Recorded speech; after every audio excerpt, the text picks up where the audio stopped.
అష్టాదశ పురాణములు గరుడ పురాణం ఆచారకాండ 97 వ్రత పరిభాష నియమాదులకు సంబంధించిన జ్ఞానం. వీడియో చేసినవారు కంచి త్యాగరాజులు.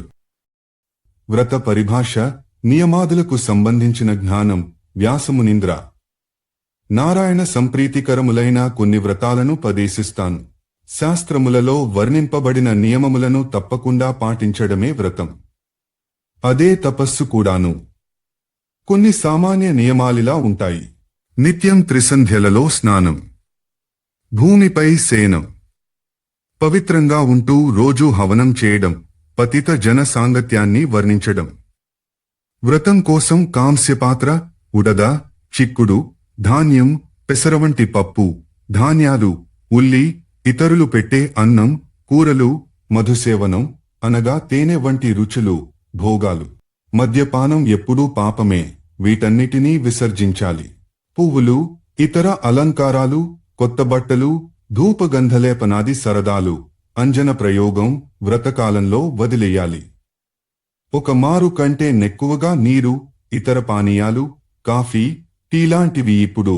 తాంబూలం, పగటినిద్ర, భార్యతోనైనా మైథునం, వీటిలో నేది చేసినా వ్రతభంగమే అవుతుంది. పంచగవ్యాలను త్రాగవచ్చు.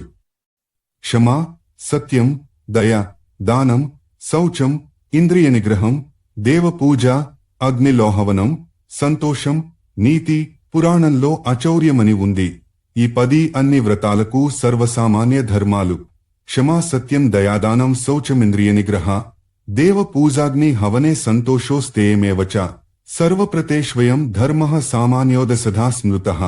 ఆచార 1-2-8-8-9 24 గంటలలో ఒకేమారు చీకటిపడి నక్షత్ర దర్శనం జరుగుతుండగా భోజనం చేయడమే నక్తవరత్మవుతుంది.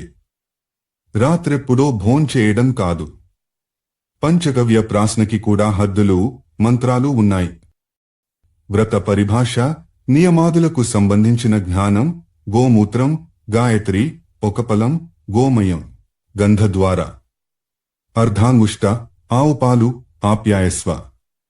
7 పలంలు, ఆవు పెరుగు, దధి, 3 పలంలు, ఆవు నెయ్యి, తేజోసి, 1 పలం, దేవస్య అనే మంత్రంతో కుశదర్భలు కడిగిన మంత్రజలంతో పంచగవ్యాలను శుద్ధి చేయాలి.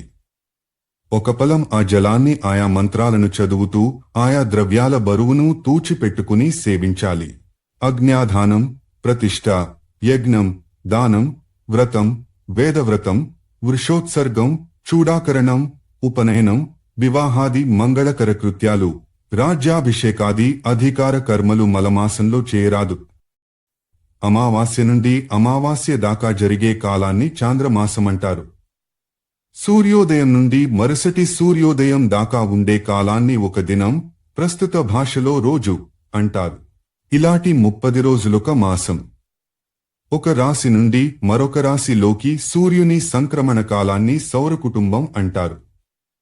నక్షత్రాలు 27. వాటి వల్ల లెక్కగట్టే మాసం నక్షత్రమాసం. వివాహ కార్యానికి సౌరమాసాన్ని, యజ్ఞాదులకు మాసాన్ని, సావనమాసం గ్రహించాలి. యుగ్మతిథులనగా 2 తిథులోకే రోజు పడడం.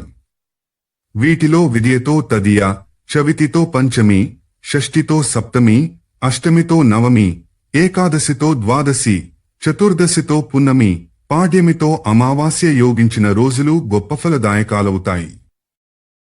ఇతర యుగ్మాలు మహాఘోర కాలాలు. వాటికి మన పూర్వజన్మ పుణ్యాన్ని కూడా హరించేటంత దుష్టశక్తి ఉంటుంది. వ్రత ప్రారంభానంతరం స్త్రీలకు రజోదర్శనమైన వ్రతనష్టం జరగదు. వారు దాన, పూజాది కార్యాలను ఇతరుల చేత చేయించాలి. స్నాన, ఉపవాసాదిక కాయిక కార్యాలను స్వయంగా చేస్తే చాలు. క్రోధ, ప్రమాద, లోభాల వల్ల వ్రత భంగమైన వారు 3 రోజులు ఉపవసించి శిరోముండనం చేయించుకుని వ్రతాన్ని పూర్తి చేయవచ్చు. శరీరం సహకరించక మధ్యలోనే వ్రతాన్ని ఆపవలసి వచ్చిన వారు పుత్రాదులచే దానిని పూర్తి చేయించవచ్చును. వ్రతం చేస్తూ ప్రతి మూర్ఛపోయినంత మాత్రమున వ్రత భంగమైపోదు. జలాది పరిచర్యలచే మేలుకుని, తేరుకుని మరల కొనసాగించవచ్చును. అధ్యాయం 1-2-8. అష్టాదశ పురాణములు గరుడ పురాణం ఆచారకాండ 97 వ్రత పరిభాష నియమాదులకు సంబంధించిన జ్ఞానం వీడియో చేసినవారు కంచి త్యాగరాజులు